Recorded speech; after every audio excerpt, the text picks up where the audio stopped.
In this video, let me show you how to delete order history on TikTok. Once you're in your shop, go ahead and press on the search bar. If you have some search history, just click on the X icon on the side to clear the specific items you've searched. You can also go to your settings and privacy, which you can find in your profile section. From there, go to your activity center and tap on search history. You'll have the option to select whichever items you want to delete. Press the select button, then choose select all search history, and finally, press delete all. This will remove all your history from the last 180 days, including anything searched on TikTok Shop. To further clean up, you can also get rid of items in your TikTok cart, as this can influence what you see in your feed.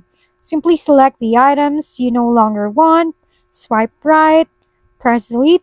That's pretty much how you clear TikTok Shop history. Thanks for tuning in to How to Doctor. If this video was helpful, please like and subscribe. And if you have any questions, drop them below, and we'll see you on the next video.